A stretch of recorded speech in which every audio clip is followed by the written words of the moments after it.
morning. It's wonderful to see you this morning. It's an honor to be in your homes, your offices, wherever you are watching me. This is the health Puri segment, and of course from there, today I have a wonderful and old mentor and friend that I haven't seen for a while. You're going to have him on the Books and More segment, and then we'll go through our ABC of personal growth for the corporate segment. But did you know that the eye is the lamp of the body? Yes, and this is from the good books, the Bible. The eye is the lamp of the body. So today we are talking about the eyes. And the health quote is, if your eyes are healthy, your whole body is healthy. That's the health quote from the Bible today. If your eyes are healthy, your whole body is healthy because it is a lamp. And my health quote for today, the natural force within is the greatest force in getting well. Your food should be your medicine, and your medicine should be your food. And that's what we do on this show, cleaning up your kitchen cabinet and ensuring that your kitchen is not a death trap, but is a life-saving place. And of course, you can WhatsApp me on 0202 2222 020 quadruple 222, that's 4 2s and 054. Or you can WhatsApp me also on 0244059850. Today the Tigo number is not working. 0244059850. WhatsApp me and tell me what you think. But the eye, we are talking about the eye today, and we have different parts. Your eye is, did you know that you have so many muscles in your eye that connects to your ear, and that is your ear, your nose, and your throat. And also the other thing you must know about the eye is that the eye, actually your absorption of information, 80% of your absorption of information during reading is from the eye. So it means that if your vision is not clear, your absorption and your perception of every information you get really doesn't do well. And that's how important the eye is. And so for the next 2 weeks, we're going to talk about the eye. We're going to show you how to care for your eyes. One of the first things, natural things I'll give you is, if your eyes are tired, just cut a cucumber round and just put it on your eye, and it will remove redness of eye. Just a cucumber, put it on your eye, lie down, especially for us that are on screen all the time, or watch, on your laptops and your computers. Keep something, put the cucumber on your eye to remove red eye from your eyes. And then the other thing is, what can you do? What are the things you can eat to stop your eyes from growing dim? I mean, I know a lot of the older generation have very sharp eyesight. My mom is 85 and reads without glasses and sees very clearly. And Prof is here, I'm sure he reads without glasses. But coming down the generations, you see, as most of my friends, people younger than me, reads with glasses. They tell you, oh, hang on, let me get my glasses. Something is wrong with our diet. And what are some of the things you can eat? Egg is a good one. The carotenes, like carrots. Carrots is everywhere now. Like citrus fruits. What are citrus fruits? Like oranges, like grapefruits, like lemons, limes. These are all very good for your eyes because you need vitamin A. And of course, early morning sunlight is also very good for your eyesight. Early morning sunlight. These are some of the few things that I can talk about the eye. Next week, we're going to look into detail on eye care. And one of the things I also give you, especially if you look on the laptops a lot, blink your eyes, okay? Eye squeezes are very good because what you do is that you massage your eye muscles. It's very good. Eye squeezes. Don't go for even 5 minutes without blinking. Your eyes must blink. And those are some of the things that you need to do with your eye. Now, what are my amazing facts? What is my amazing fact? My amazing fact is the fact that there are over 10 million. Did you know that there are over 10 million eye muscles? That your eye can actually absorb over 10 million shades of colors at a time. So what it means is that for you to be really deeply creative, you need to have good eyesight, which means that you, as an artist, as a fashion designer, as a creative person, your eyesight needs to work optimally. Okay, and so that's it today for the health puri segment. We're going to move on to the books and more segment. And what am I discussing today? I'm looking at leadership and nation building. Leadership and nation building. So bring me your WhatsApp 020 22222054 020 22222054 and then 0244 059 850. Tell us your view. If you have any questions, you have any comments on the show. This morning, my special guest is Professor Stephen Adei, former rector, Gimpa. We all know him. Very down to earth. He's married to Auntie Georgina, his sweetheart. You know, he doesn't speak without talking about his wife and his he's a great family man. When you say a leader, his expertise is in leadership, and leadership from the home to the office, not just as a social leader, as a family leader, and as an intellectual leader in his profession as an economist. We're going to be discussing his books. He's written so many books. The Challenge of Parenting, this he wrote with his wife, Auntie Georgina. We have The Secret of a Happy Marriage. This is about communication. We have The Challenge of Parenting, Principles and Practice of Raising Children. That also with his wife, talk about teamwork. We have The 7 Keys to Abundant Living with No Regrets. That's also by Prof.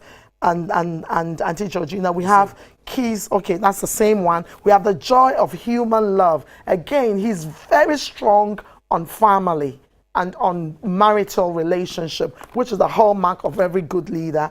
And we have Passionate Monogamy. Passionate Monogamy. That's by Prof. And then we also have Called to Lead. Okay, so these are the books that he has. But today I'm reviewing Leadership and Nation Building with Prof. Stephen Adei. Prof, you're welcome. Thank you very much. I can see that you don't like money. All my books on finance is not with you. You know, when we get it right in understanding leadership, money will flow. When we get it right, I believe that. But I'm going to start with the foreword. You know, very interesting by Mr. Ken Oforiatta wrote the foreword. And I'm going to read that and we're going to start the review. It says, leadership. Well, I'll start from you. It says, Professor Adei examines 4 dimensions of nation building: achieving political maturity and progress, achieving economic progress, building social cohesion, and finally, engendering a dynamic values-based culture rooted in a people's uniqueness. His concept of leadership is captured by this quotation from Cotter, and I quote, "Leadership is the development of visions and strategies, the alignment of relevant people behind these strategies, and the empowerment of individuals, which is groups and societies, to make the vision happen despite obstacles." You know, and he talks about your second lecture on the African crisis, that the African crisis is a crisis of leadership. And it gives a panorama view of success called cued from other parts of the world and failures in Africa. The kernel of the lecture thus emerges: leadership is cause, everything is effects. Prof, at this point where we are going to go into elections, where every 4 years, Ghanaians have to elect a leader, you said something that leadership is cause, everything else is effect. But I feel like we've swapped it, where we're looking at the effects, where it's all the drama and all the political banter that is going on. What actually precipitated this statement? Because this statement was written 12 years ago, but it's as relevant today as it was 12 years ago. So let's talk some leadership, nation leadership.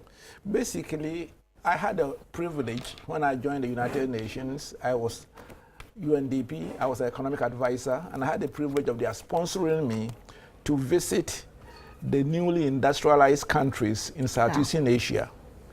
And when I went there, I studied and I tried to find certain cues because I was going to advise African countries on economic development, what we can learn from them. And interestingly, my conclusion was that is the quality of leadership that made all the difference. The other things came together, economic policies, putting together a competent and credible team, a development, and all of them were there. But the question is that what was the prime mover? And I came to the conclusion that it came from the competence, then the integrity, and the commitment of the leaders to their national development agenda. That made all the difference. Yeah, I because on page 25 you also say decision making and problem solving, which is what you're talking about. Exactly. Because, you know, let me talk about, say, in relation to Ghana. Yes. The president of Ghana has been given, I must say, inordinate powers under our constitution. Yeah. In fact, we have combined the American system without the constraints and the historic limitations and disciplines in Ghana. And then we have even gone in a very bad trend. We have adopted the whip system of the British. Yeah. Whereby actually our parliamentarians on most occasions are just voting NDC, MPP. Partisan. Practically without much thought. And this is very sad because when the executive puts something on the table, then the whips, the minority and the majority, then have to rally everybody around. So therefore, basically, when people talk about, you know, impeaching President Mahama for whatever, I say, I mean, don't waste our time because it requires 2/3. Yeah. And there's no way any Ghanaian president is going to be impeached, no matter what they do. It's never happened, because and I doubt you require 2/3 majority and the whip system. Now, what does that mean? It means that a lot of the nation's future depends upon the decision-making ability of the president. And that is all true of almost every country, but even more so in our system. And we are talking about their vision, how their decision as to whom they form their cabinet with. That's whether you form the cabinet with, you know, team A or team D. I don't want to mention the other number because it is patented. So that is a decision. A decision. Let me take one example. You know, and this is when President Kufuor was faced whether she should go HIPIC or not. He took a decision, and that was made all the difference in his regime. Again, I must say that I must commend, for better for worse, a bold decision of President Mahama in his almost penultimate year to go for the restrictions of IMF. And it is very, very important the decisions of leaders make or make a nation, and especially their decision as to who constitute their team and the agenda they are going to follow. Okay. Now, again, the leadership deficit, which is really the major thing of Africa. And it's also the book. Yeah. Because, I mean, Africa has every resource, both human and, you know, natural resource. But except the most important resource. Which is? Quality leadership. Quality leadership. That's which is what I'm coming to. The deficit of it, the lack of it. But on page 60, you are given a talk, you know, and you're talking about again the crisis of African leadership, and then you says it is almost symptomatic that bad leadership has been the cause of Africa's problems. And then you mentioned Mobutu's Zaire, Moi's Kenya, Mugabe, Zimbabwe, and you illustrate. And let's bring it home to Ghana. Yeah. After how many years of independence where the baton has been handed over to us? Almost 60 years next Almost year. 60 years, yes. We are still grappling with basic decisions of even the way we vote. Yeah. And then I want to talk about the media, the way the media even presents the whole political season. And I must commend the media that I see a trend. I see a change. That we are not dealing with show us what you can do, not tell us what you can do. So this leadership crisis, how do we How do we surmount this leadership crisis? Well, I agree with you that we are making some progress, but not enough. Not enough.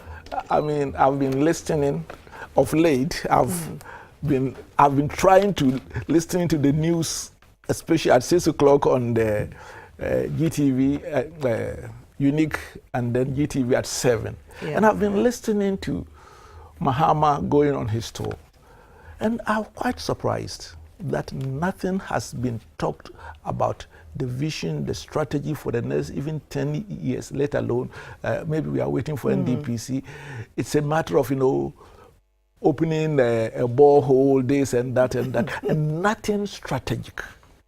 And you go and you wonder what it is. And I think that towards the end of the book, I give some suggestions as to what is needed. First of all, I think that too many of our intelligentsia and the middle class are keeping silent. Okay. They are not discussing issues. But that's the Ghanaian personality, Yes, isn't but it? Avoidance of Yes. of conflict, and then pushing things under the carpet, sweeping things under the carpet. Let me tell you, the politicians only will respond when they are challenged that certain things must be done. And as a result, we are not giving the input. The second is that for many parts of our history, there has been some disruption of the normal building up of the leadership. Yeah. And as a result, of course, we had the lost years of the military interventions and other things. Even though we had now how many years? It's now 24 years of the Fourth Republic. Yes. We have had a leadership deficit because we had to carry through with the military rollings for the 8 yease. And then, he was improving, but the constitution stopped him. I think that Kufuor came, and then there was seemingly improvement in the leadership, in the decision making and other things, but it ended and there was a change. And unfortunately for us, Atta Mills, who seemed to be a person of seeming integrity and other things, had a very short time, disruption, and then the change. So, but overall, I think that if the media especially, and the media will be much more circumspect and focused. And unfortunately, I don't agree with you that they are doing that much. There are only about a third of them, which I wouldn't like to mention the names. The 2/3 are still going on the same track, path. insulting issues, sensationalism. So the media can help. If the academy, the intellectuals must stop. They are just cocooning themselves there and discuss real national issues. The middle class has been compromised too much. Okay. I've been quite surprised that the professional associations, especially the engineers, the medical council, the legal GBA and the rest, I think their voices have been too silent, and we have allowed. Even there is partisan. Yes, and divide lines. Exactly. Yes, and the politicians are actually trying to make sure. Yeah. And all that I'm saying is echoing my former boss, Kofi Annan. He says that we have left politics too much to the politicians. Okay. And because of the tendency to be attacked, if you said something which is unpalatable, this have the hawks after you and that things. But I think it's a time that people should start contributing ideas to the politicians. Now we are reviewing the book Leadership and Nation Building, which we're going to come back to it in 2 weeks. I'm reviewing with Professor Stephen Adei. This is a 360-degree lifestyle show brought to you by kind courtesy of 360-degree Foundation and 360-degree Limited. We are into training. We are training of students and teachers, and also we are also into coaching and corporate training. And of course, you can contact us on 0244 059 850, and you can also contact us via dimealabi@gmail.com, and you can go to our website. Our website is down. It will be up in a week. You can go to our website, and this conversation still continues on our WhatsApp line 0244059850. You can continue on that. But what am I talking about today for our homographs? I'm sure it's going to show on your screen. The word compound, which means a mixture of things. You know, those that did science, a mixture of things. It's the same word also as an enclosed space, which is like a compound, that compound of a house. And it's funny, the third is also to compound something, is also a way of to mix things up or to juggle things up, to confuse situations or to make things worse. So that's our homograph words for today, and we're going to move on to the corporate corner, and we're going to talk about the ABCs of personal growth. And some of the things we're talking about are actually part of it, that I think politicians need to personally grow. Leaders need to grow themselves personally in the right ways. Last week we did G, which is give goals, H, harness hope, I, improve impact. And today we are doing JKL, which is junk, jostle. Okay, you need to jostle your junks about anything that does not encourage, enhance, develop your desk. By whatever your desk, I mean the work, the specific task that you have at work, or your vision, or your aspiration, or your destiny. You need to throw it out. It's junk. You need to get rid of it. And of course, the next one is K, which is a knockout. Knock out any person, you know, like Muhammad Ali. Knock out any person that does not contribute to your vision or your dream out of your life. Get into your boxing gloves and knock out any person, any ideas, any situation that you see is constantly drawing you back or keeping you stagnant. And the last one is learn and laugh. Okay, learn. There is a leader is a learner. A leader is a learner. And we are looking at leadership and nation building. A leader is a learner. You cannot keep doing the same old things you were doing and expect different results. Let's switch. In this political season, let's tell our leaders we're tired of the old. Bring something new, new ideas, new innovations, and yourself on your desk as a corporate person. Switch, okay, and get into learning and have a laugh. Relax your body, you know, and that's what we are saying on 360-degree show today.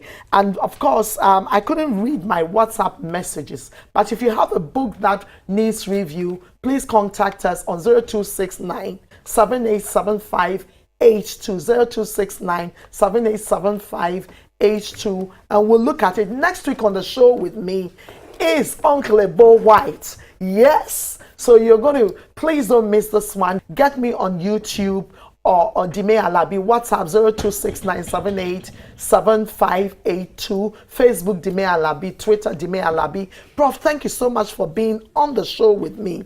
And I'm looking forward to coming back next 2 weeks to continue. I have to check my agenda because... Okay.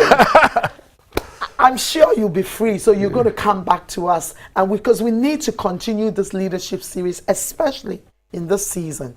So next week we're going to have Uncle Adei, and then please let's have you back to do this leadership thing so that people can think right, and hopefully we can change some of our leaders if we can. Thank you so much for being on the show with me. Thanks viewers for being on the show. Thanks Samaj for my hair, and thank you Nancy for my beautiful clothing and outfit. God bless you. Remember, keep your eyes intact, because 80% of what you can absorb is based on the eye, and eat medicinally. God bless you. Have a fantastic week.